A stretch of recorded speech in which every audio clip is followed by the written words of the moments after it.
বিসমিল্লাহির রহমানির রহিম। আসসালামু আলাইকুম প্রিয় শিক্ষার্থী, গোদাগাড়ী সরকারি কলেজের অনলাইন ক্লাসের তোমাদের স্বাগত জানাচ্ছি। আমি মির্জা শাহিমা আক্তার, সহকারী অধ্যাপক অর্থনীতি বিষয়। আজকে আমরা একাদশ এবং দ্বাদশ শ্রেণীর অর্থনীতি প্রথম পত্রের প্রথম অধ্যায় নিয়ে আলোচনা করব। এটা শিরোনাম মৌলিক অর্থনৈতিক সমস্যা, এবং আমরা আজকের পাঠ থেকে যা শিখতে পারবো সেটা প্রথমত শিখব অর্থনীতির সংজ্ঞা, দ্বিতীয়ত মৌলিক অর্থনৈতিক সমস্যার বিশ্লেষণ এবং উৎপাদন সম্ভাবনা রেখা, সূচক ব্যয় তত্ত্ব, সম উৎপাদন রেখা, অর্থনৈতিক সমস্যা সমাধানের উপায়, বাংলাদেশের অর্থনৈতিক ব্যবস্থা, ব্যষ্টিক অর্থনৈতিক সমস্যার সমাধান। এই অধ্যায়ের মূল আলোচ্য বিষয় হলো এগুলি। তো আজকে আমরা প্রথম দিক থেকে শুরু করি। অর্থনীতির সংজ্ঞা। অর্থনীতির সংজ্ঞা যদি আমরা বলতে যাই, অর্থনীতি বিষয় সংক্রান্তে প্রথম কথা বলতে গেলে বলা যায় অর্থনীতি কি। অবশ্যই এটা একটা আলাদা বিষয়, যে বিষয়টা অন্যান্য বিষয় থেকে অর্থনীতিকে আলাদা করেছে। এই সংজ্ঞায়িত করতে গেলে আমরা দেখি এটা একটা রুলস, নিয়ম। অর্থনীতি যেখানে দেখা যায় যে মানুষের অভাব অসীম, সীমাহীন সম্পদ, সীমাহীন অভাব এবং সীমিত সম্পদ, যা দিয়ে সীমাহীন অভাব পূরণ করার জন্য প্রতিনিয়ত চেষ্টা করা যায়। তো স্বল্প সুযোগের মধ্যে সমন্বয় করে চলার যে নীতি, সেটাকে আমরা বলবো অর্থনীতি। মানুষের সীমাহীন অভাব এবং সে অভাব পূরণের জন্য যে সীমিত সম্পদ, সেই সীমিত সম্পদ সমন্বয় করে মানুষের সবচাইতে বেশি অভাব পূরণের জন্য যে প্রচেষ্টা, সেই প্রচেষ্টার নীতিকে আমরা বলি অর্থনীতি। এটা একটা সামাজিক বিজ্ঞান। বিভিন্ন অর্থনীতিবিদ বিভিন্নভাবে এই অর্থনীতির সংজ্ঞা দিয়ে গেছেন। আমরা যখনই অর্থনীতির সংজ্ঞায় আলোচনা করতে আসি, তখন প্রথমত আমাদের সামনে যার নামটা আলোচিত হয় সেটা হলো অর্থনীতিবিদ অ্যাডাম স্মিথ। 1776 খ্রিস্টাব্দে অ্যাডাম স্মিথ তার রচনায় প্রথম অর্থনীতি বলে একটা বিষয়কে উনি চিহ্নিত করেন। ওকোনিমিয়া গ্রিক শব্দ থেকে অর্থনীতির শব্দটার প্রচলন। ইকোনমি অর্থাৎ গৃহ পরিচালনার বিষয়।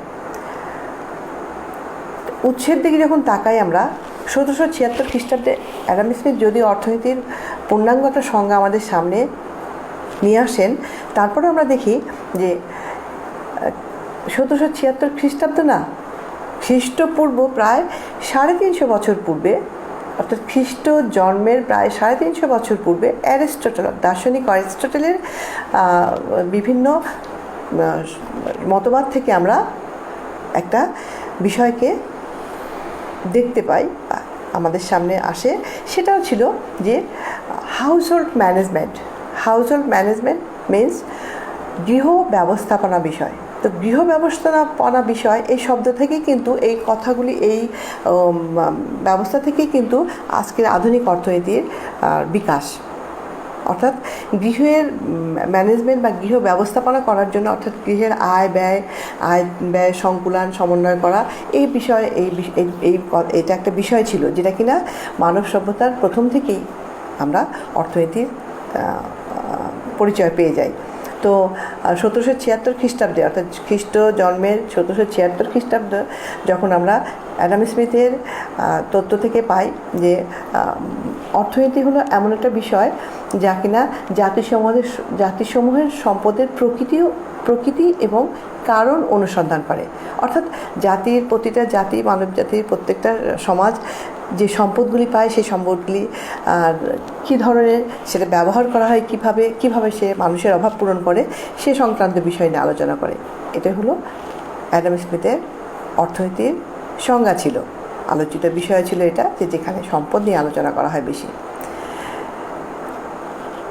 তারপর আমরা অর্থনীতির মার্শাল, সেই মার্শালের সংজ্ঞা দেখি। অর্থাৎ অ্যাডাম স্মিথের পরবর্তী অর্থনীতিবিদ হিসেবে মার্শালকে আমরা মনে করি। যদিও এর মধ্যে অনেক অর্থনীতিবিদ গেছেন, তাদের মতবাদ আমাদের সামনে দিয়ে গেছেন, তো আমরা উল্লেখযোগ্য কয়েকটি অর্থনীতিবিদের আলোচনা করতেছি।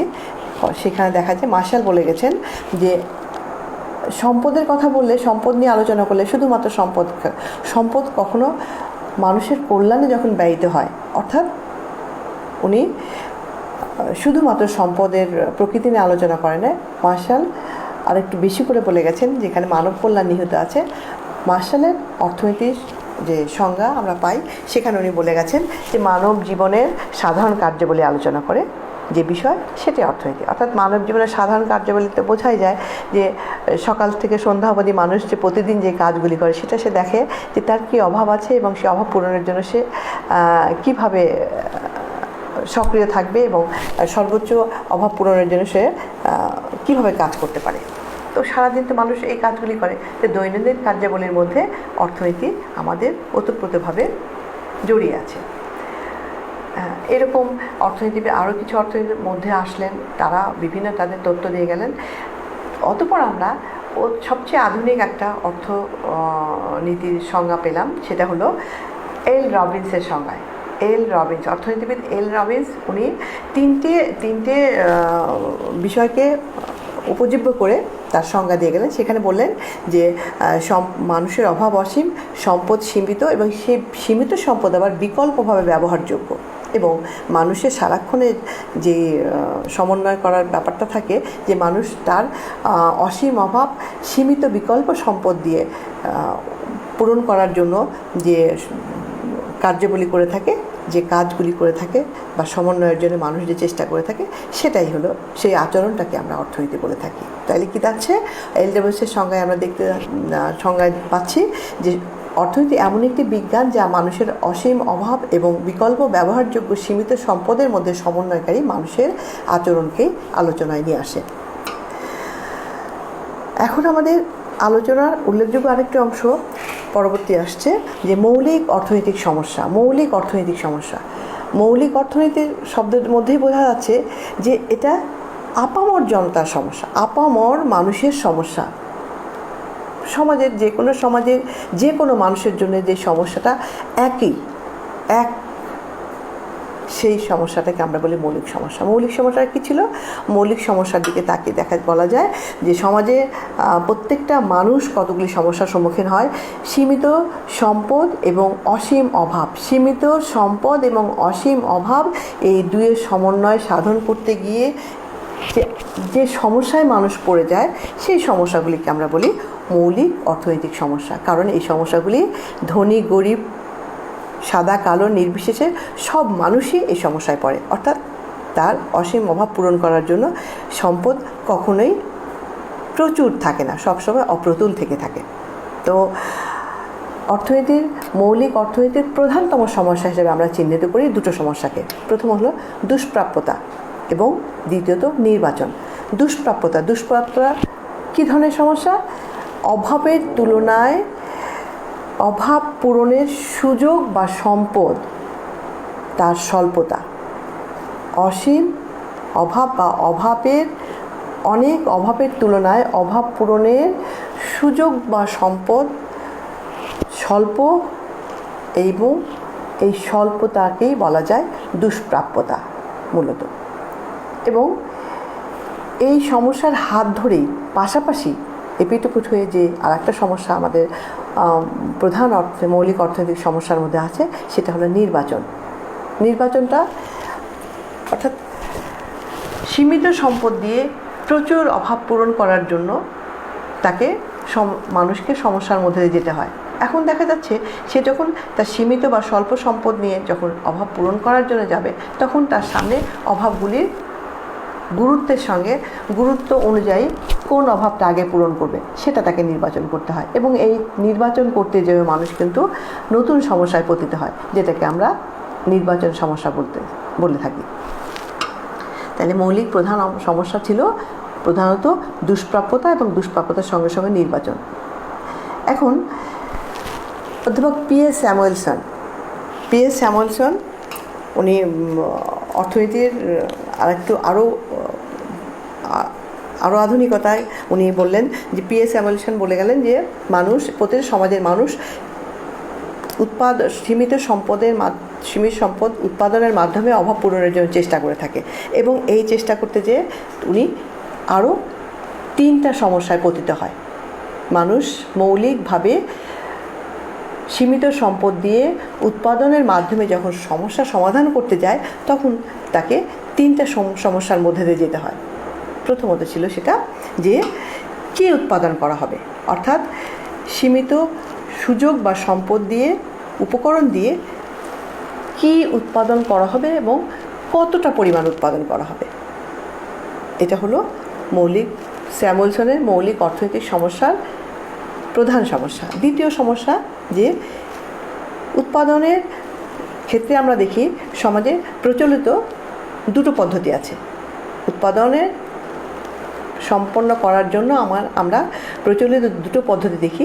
একটা হলো লেবার ইন্টেন্সিভ প্রোডাকশন পলিসি এবং দ্বিতীয়টা ক্যাপিটাল ইন্টেন্সিভ প্রোডাকশন পলিসি, যেটা কিনা বলা যায় যে শ্রম নিবিড় উৎপাদন পদ্ধতি এবং মূলধন নিবিড় উৎপাদন পদ্ধতি। এখন একটা সমাজ তার সুযোগ সুবিধার উপর নির্ভর করবে যে সে কোন পদ্ধতির মধ্যে দিয়ে উৎপাদন করবে এবং তার মাধ্যমে মানুষের অভাব পূরণের জন্য চেষ্টা করবে। তাইলে যখনই বিকল্প পদ্ধতি চলে আসতেছে যে কোন পদ্ধতিতে উৎপাদন করবে সেটা একটা, দ্বিতীয়ত কিভাবে কোন পদ্ধতিতে উৎপাদন করবে এটা একটা মৌলিক অর্থনৈতিক সমস্যা হিসেবে মানুষের সামনে দাঁড়িয়ে যায়। এবং তৃতীয়ত যেটা চলে আসে যে একটা সমাজের একটা দেশের যে সীমিত সম্পদ, সেই সীমিত সম্পদের যে উৎপাদনটা করা হবে সেটা ব্যয়িত বা বণ্টিত হবে কাদের মধ্যে। কারণ সবচেয়ে বেশি কল্যাণ প্রয়োজন না লাভ প্রয়োজন না রাজনৈতিক প্রয়োজন। এবং দেখা যায় এই সমস্যায় চলে আসতে তৃতীয় সমস্যায় চলে আসতেছে, সেটা হলো যে সীমিত সম্পদের দ্বারা যে উৎপাদন হবে অভাব পড়লে সেই অভাবটা সবচেয়ে বেশি লোকের কল্যাণ বয়ে আনবে কিনা এটা দেখতে যেয়ে তৃতীয় সমস্যায় পড়ে যায়। সেটা হলো কার জন্য উৎপাদন করা হবে। একটা সমাজে বিভিন্ন শ্রেণীর, বিভিন্ন পেশার, বিভিন্ন ধরনের লোক বাস করে, বিভিন্ন ধর্মের লোক বাস করে। এখন দেখা যাচ্ছে যে কাদের জন্য সেটা ব্যয়িত হবে এবং সর্বোচ্চ কল্যাণ সেখান থেকে আসবে কিভাবে, এই প্রচেষ্টাটাকে আমরা বলতে পারি তৃতীয় সমস্যা, যে কার জন্য উৎপাদন করা হবে। তো পিএস স্যামুয়েলসন অর্থনীতিবিদ উনি মৌলিক সমস্যাকে আরও স্পষ্ট করে চিহ্নিত করে গেছেন কীভাবে, তিনটে সমস্যার মাধ্যমে দেখানোর মাধ্যমে। একটা ছিল যে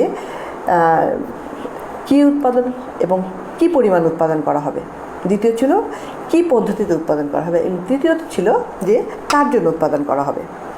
এবং সাম্প্রতিক আধুনিক অর্থনীতিতে দেখা যাচ্ছে যে সমস্যা আরও একটু গভীরে চলে যায়। এখানে দেখা যায় যে সীমিত সম্পদ যে উৎপাদনের মাধ্যমে মানুষের সমস্যা সমাধান করা যাবে, সেই সীমিত সম্পদ সবচাইতে দক্ষভাবে ব্যবহার হচ্ছে কি না নিশ্চিত হতে হবে। সীমিত সম্পদের দক্ষ ব্যবহার নিশ্চিত করা হতে হবে, অর্থাৎ make sure limited resource efficiency used. আমরা এই যে তিনটা মৌলিক সমস্যার কথা বলা হলো, যে কীভাবে উৎপাদন করা হবে, কী উৎপাদন করা হবে, কীভাবে উৎপাদন করা হবে এবং কার জন্য উৎপাদন করা হবে, এই সমস্যাটাকে বিশ্লেষণ করার জন্য আমরা রেখার সাহায্য নিয়ে আলোচনা করতে পারি। এবং এই রেখাটা ছিল উৎপাদন সম্ভাবনা রেখা, প্রোডাকশন পসিবিলিটি কার্ভ বা উৎপাদন সম্ভাবনা রেখার মাধ্যমে আমরা এই সমস্যাটাকে স্পষ্টভাবে চিহ্নিত করতে পারি বা বিশ্লেষণ করতে পারি যে কী উৎপাদন করা হবে, কী পরিমাণে। উৎপাদন সম্ভাবনা রেখা, আমরা জানি রেখা হলো অসংখ্য বিন্দুর সঞ্চারপথ। অনেকগুলি শত শত হাজার হাজার সহস্র বিন্দুকে একখানে একটা যোগসূত্রে আনলে আমরা রেখা পেয়ে থাকি। তো এই রেখার উৎপাদন সম্ভাবনা রেখায় আমরা সবসময় দেখে থাকি যে নির্দিষ্ট পরিমাণ উপকরণের দ্বারা সম্ভাব্য সর্বোচ্চ উৎপাদন প্রকাশ করা যায় যে রেখার মাধ্যমে, সেটাই উৎপাদন সম্ভাবনা রেখা। তো এখানে আমরা একটা রেখা চিহ্নিত আমাদের ছবিতে চিত্রে আমরা বিশ্লেষণ করলে দেখি যে দেখো চিত্রে এখানে যে চিত্রটা আছে সেখানে ও এক্স এক্সিস সেখানে যেটা আছে সেই হলো একটা হলো তোমার এক্স দ্রব্যকে আমরা চিহ্নিত করি, এবং ও ওয়াই এক্সিস বা লম্ব অক্ষ যেটা সেখানে আমরা ওয়াই দ্রব্যকে চিহ্নিত করি। এখানে দেখা যায় যে আমি যদি আমার একটা সমাজের সীমিত সম্পদ দিয়ে সবটুকু যদি, যেহেতু দুটো দ্রব্য এখানে আমরা আলোচনা করি যে উৎপাদন আমাদের সীমিত সম্পদ দিয়ে আমরা দুটো পণ্য উৎপাদন করতে পারি, এক্স এবং ওয়াই।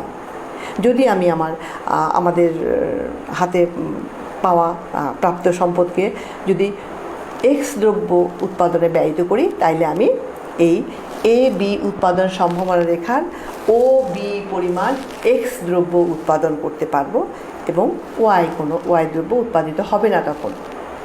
আবার যদি অপোজিটলি দেখি আমরা যে আমার প্রাপ্ত সম্পদ দিয়ে আমরা ওয়াই দ্রব্য উৎপাদন করতে চাই, তাইলে সর্বোচ্চ ও ওয়াই পরিমাণ ওয়াই দ্রব্য আমরা উৎপাদন করতে পারবো, এবং এখানে এক্স দ্রব্য উৎপাদিত হবে না, এক্স দ্রব্য শূন্য উৎপাদিত হবে। এখন একটা সমাজে দুটো দ্রব্যই আমরা ব্যবহার করতে চাই, অর্জন করতে চাই, তখন আমাকে এই এ বি রেখার যে কোনো বিন্দুতে আসতে হবে। আমরা ধরে নিলাম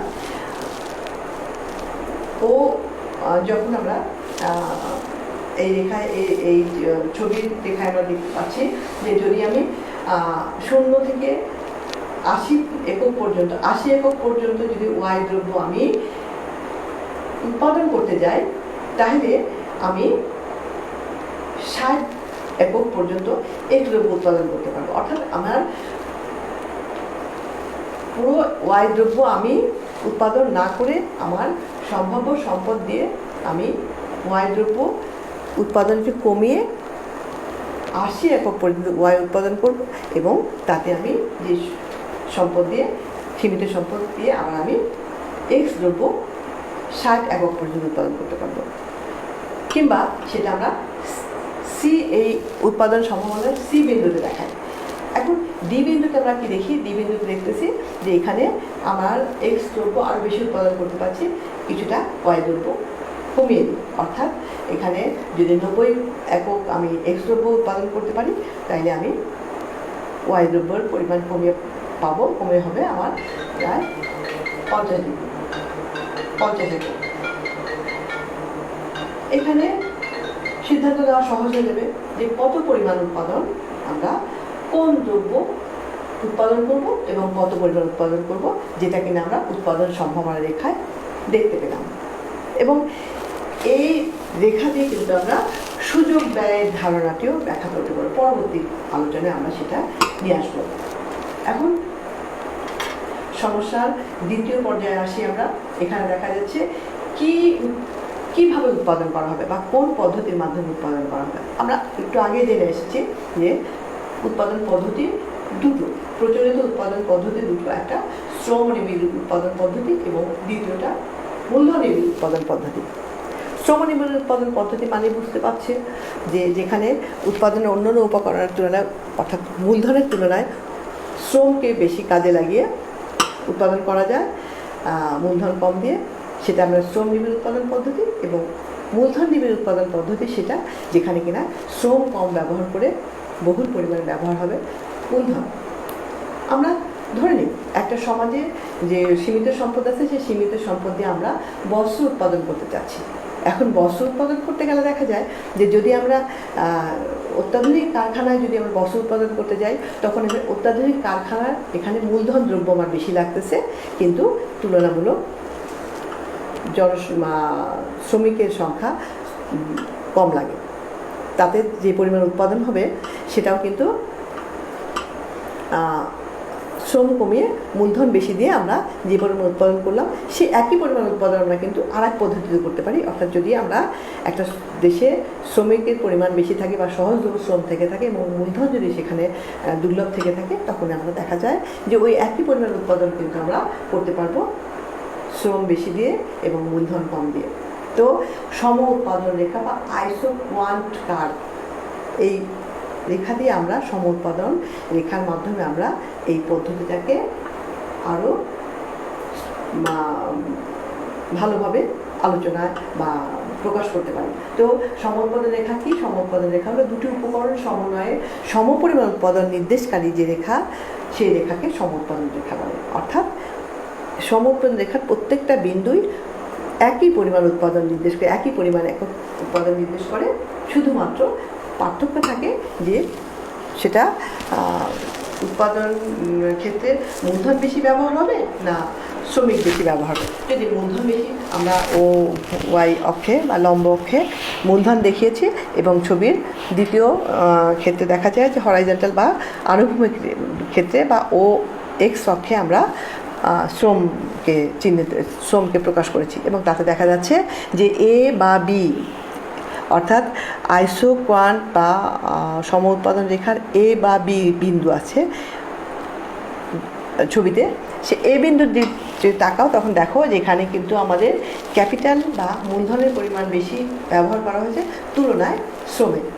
তাহলে শ্রম কম এবং মূলধন বেশি দিয়ে আমরা এ বিন্দু উৎপাদন পাচ্ছি যে পরিমাণ, সে একই পরিমাণ আমরা উৎপাদন বি বিন্দুতে পাচ্ছি, কিন্তু সেখানে আমাদের কি দেখা যাচ্ছে?